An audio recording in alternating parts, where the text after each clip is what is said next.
Good evening, students. Today I will further continue the revision of fourth chapter of geography. Temperature, तापमान. The temperature you feel every day in the temperature of the atmosphere.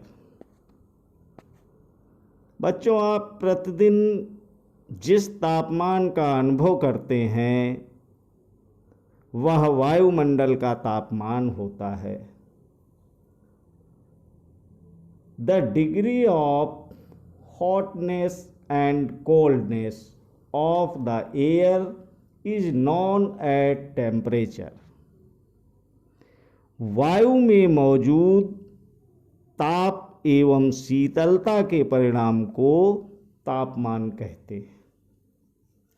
The temperature of the atmosphere change not only between day and night but also from season two season. वायुमंडल का तापमान केवल दिन और रात में ही नहीं बदलता बल्कि ऋतुओं के अनुसार भी बदलता है. Summers and hotter then winters. शीत ऋतु की अपेक्षा ग्रीष्म ऋतु ज़्यादा गर्म होती है.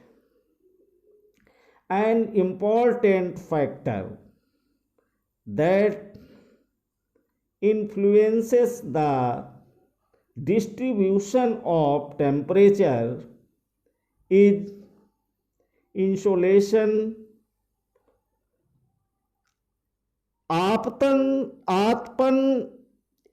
एक महत्वपूर्ण कारक है.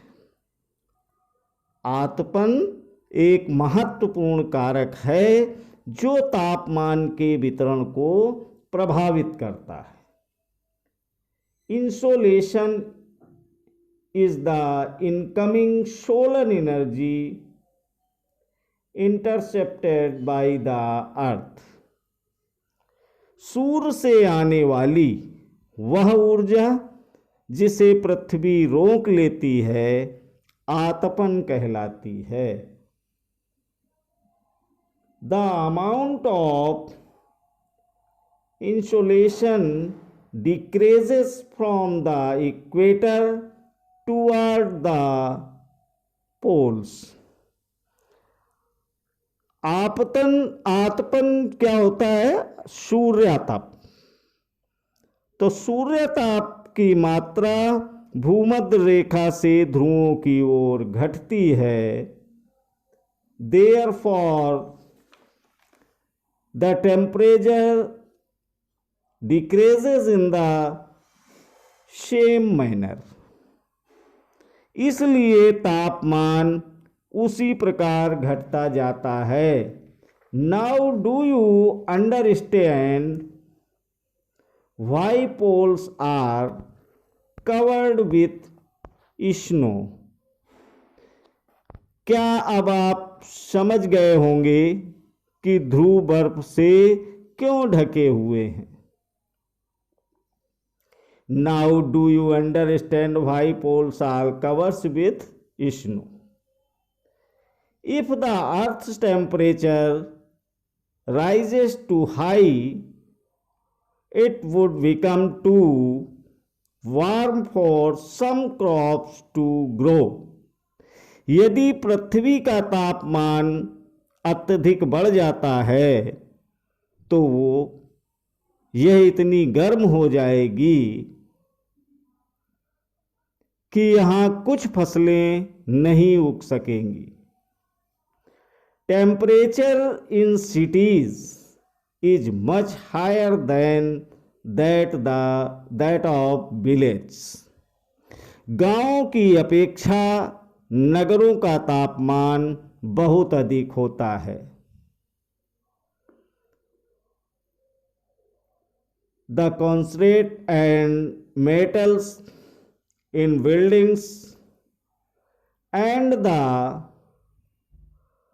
asphalt of roads get heated up during the day. दिन के समय में एसाफेल्ट से बनी सड़कें एवं धातु और कंक्रीट से बने भवन गर्म हो जाते हैं। The heat is released during the night. रात के समय यह ऊष्मा मुक्त हो जाती है। Also the crowded high-rise buildings of the cities trap the warm air and thus rise the temperature of the cities. नगर के भीड़ वाले ऊंचे भवन गर्म वायु को रोक लेते हैं, जिससे नगरों का ताप एयर प्रेशर वायु दाब। You will be surprised to know that air above us presses us with a great force on the bodies. यह जानकर आपको आश्चर्य होगा कि वायु हमारे शरीर पर उच्च दाब के साथ बल लगाती है। However, we don't even feel it. This is because the air presses us from all directions and our body exerts a counter pressure. किंतु हम इसका अनुभव नहीं करते हैं, और यह इसलिए होता है क्योंकि वायु का दाब हमारे ऊपर सभी दिशाओं से लगता है और हमारा शरीर विपरीत बल लगाता है। Air pressure is defined as the pressure exerted by the weight of air on the earth's surface. पृथ्वी की सतह पर वायु के भार द्वारा लगाया गया दाब वायु दाब कहलाता है। As we go up the layers of atmosphere, the pressure falls rapidly. वायुमंडल में ऊपर की ओर जाने पर दाब तेजी से गिरने लगता है।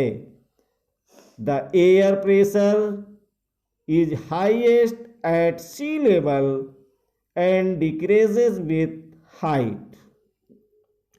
समुद्र स्तर पर वायु दाब सर्वाधिक होता है और ऊंचाई पर जाने पर यह घटता जाता है। Horizontally, the distribution of air pressure is influenced by temperature of air at a given place. वायु दाब का क्षैतिज वितरण किसी स्थान पर उपस्थित वायु के ताप द्वारा प्रभावित होता है। In areas where temperature is high, the air gets heated and rises. अधिक तापमान वाले क्षेत्रों में वायु गर्म होकर ऊपर उठती है और यह निम्न दाब क्षेत्र बनता है। This is creates a low pressure area. Low pressure area is associated with cloudy skies and wet weather. निम्न दाब बादल युक्त आकाश एवं नम मौसम के साथ जुड़ा होता है। In areas having lower temperature, the air is cold. It is therefore heavy. कम तापमान वाले क्षेत्रों की वायु ठंडी होती है और इसके फलस्वरूप यह भारी होती है। Heavy air sinks and creates a high pressure area. भारी वायु निवेजित होकर उच्च दाब क्षेत्र बनाती है। High pressure is associated with clear and sunny skies. उच्च दाब के कारण स्पष्ट एवं स्वच्छ आकाश होता है। The air always moves from high pressure area to low pressure area. वायु सदैव उच्च दाब क्षेत्र से निम्न दाब क्षेत्र की ओर गमन करती है, अर्थात चलती है। विंड, पवन। The movement of the air from high pressure area to low pressure areas is called wind. उच्च दाब से निम्न दाब क्षेत्र की ओर वायु की गति को पवन कहते हैं। You can see wind at work as it blows dry leaves down the pavement or uproots trees during a storm. आप पवन को काम करते देख सकते हैं जब यह सड़क पर गिरी पत्तियों को उड़ाती अथवा तूफान के समय पेड़ों को उखाड़ देती है। Sometimes when the wind blows gently, you can even see it blowing away smoke or fine dust. कभी कभी जब पवन धीरे बहती है तो आप इससे महीन धूल या धुएं को उड़ाते देख सकते हैं। At times wind can be so strong that it is difficult to walk against it. कभी कभी पवन इतनी तेज होती है कि इसके विपरीत दिशा में चलना कठिन हो जाता है। You must have experienced it. It is not easy to hold an umbrella on a windy day. आपने अवश्य अनुभव किया होगा कि तेज पवन में छाता लेकर चलना आसान नहीं है। Think of some other examples when strong winds have created problems for you. Winds can be broadly divided into three types. तीन अन्य उदाहरणों से तेज पवन के कारण आपके लिए समस्या उत्पन्न हुई हो। पवन को मुख्यतः तीन प्रकारों में विभाजित किया जा सकता है। फर्स्ट है परमानेंट विंड्स, स्थानीय पवनें। The trade wind, waterlies and the trade winds, westerlies and easterlies are the permanent winds. These blow constantly throughout the year in a particular direction. स्थानीय पवनें व्यापारिक पश्चिमी एवं पूर्वी पवनें स्थायी पवनें हैं। ये वर्ष भर लगातार निश्चित दिशा में चलती रहती हैं। सीजनल विंड्स, मौसमी पवनें। These winds change their direction in different season. For example, monsoons in India. ये पवनें विभिन्न ऋतुओं में अपनी दिशा बदलती रहती हैं। उदाहरण के लिए भारत में मानसूनी पवनें। लोकल विंड्स, स्थानीय पवनें। These blow only during a particular period of the day or year in a small area. ये पवने किसी छोटे क्षेत्र में वर्ष या दिन के किसी विशेष समय में चलती हैं. For example, land and sea breeze. Do you recall the hot and dry local wind of northern plains of India? It is called Lu. उदाहरण के लिए स्थल एवं समुद्री शमीर. क्या आपको भारत के उत्तरी क्षेत्र की गर्म एवं शुष्क स्थानीय पवन याद है? इसे लू कहते हैं. मॉइस्चर, आर्द्रता. When water evaporate from land and different water bodies.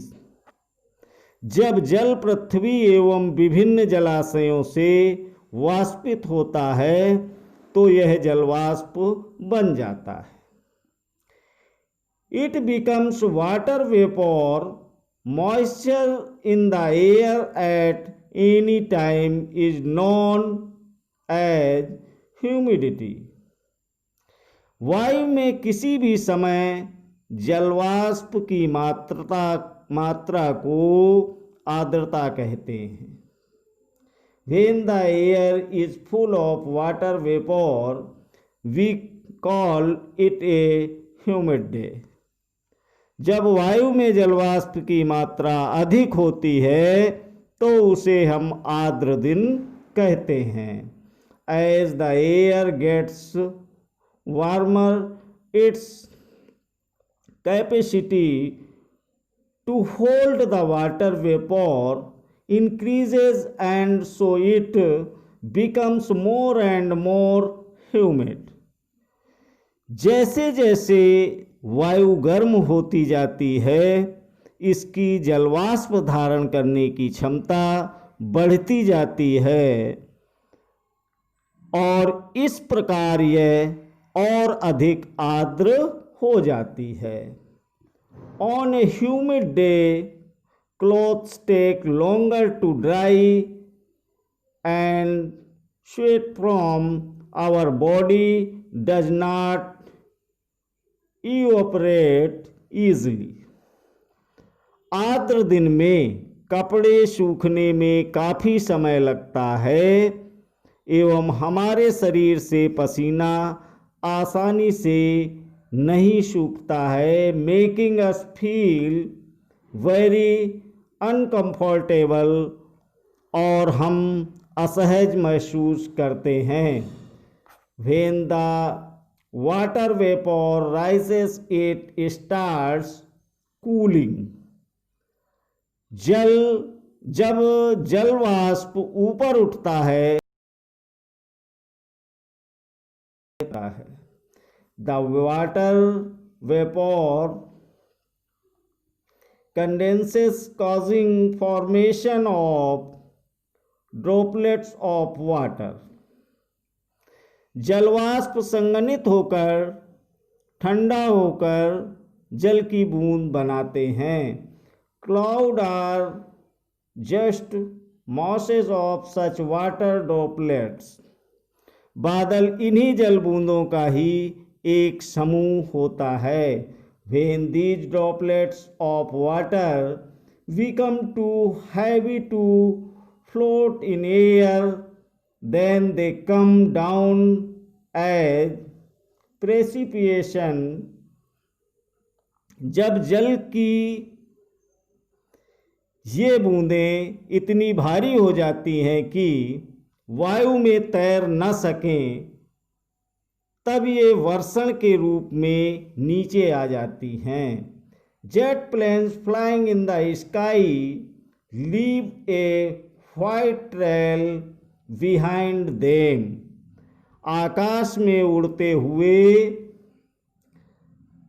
आकाश में उड़ते हुए जेट हवाई जहाज अपने पीछे सफ़ेद पथ चिन्ह छोड़ते हैं। The moisture from their engines condenses, we see trails of the condensed moisture for some time when there is no air movement to disturb it. इनके इंजनों से निकली नमी संघनित हो जाती है। वायु के गतिमान न रहने की स्थिति में यह संघनित नमी कुछ देर तक पथ के रूप में दिखाई देती है। Precipitation that comes down to the earth in liquid form is called rain. पृथ्वी पर जल के रूप में गिरने वाला वर्षण वर्षा कहलाता है। Most of the ground water comes from rain water. ज़्यादातर भौम जल वर्षा जल से ही प्राप्त होता है। Plants help pressure water when trees on hill sides are cut. पौधे जल संरक्षण में मदद करते हैं जब पहाड़ी पार्श्वों से पेड़ काटे जाते हैं। Rain water flows down the bare mountain and can cause flooding of low lying areas.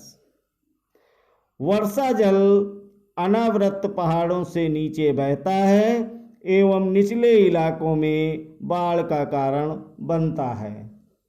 On the basis of mechanism there are 3 types of rainfall. क्रियाविधि के आधार पर वर्षा के 3 प्रकार होते हैं। The conventional rainfall, the organic rainfall and the cyclonic rainfall. संवहनी वर्षा, पर्वतीय वर्षा एवं चक्रवाती वर्षा। Rainfall is very important for the survival of plants and animals. पौधों तथा जीव जंतुओं के जीवित रहने के लिए वर्षा बहुत महत्वपूर्ण है। It brings fresh water to the earth's surface. इससे धरातल को ताज़ा जल प्रदान होता है। If rainfall is less, water scarcity and drought occur. On the other hand, it is more flood take place. यदि वर्षा कम हो तो जल की कमी तथा सूखा हो जाता है। इसके विपरीत अगर वर्षा अधिक होती है तो बाढ़ आ जाती है। Thank you.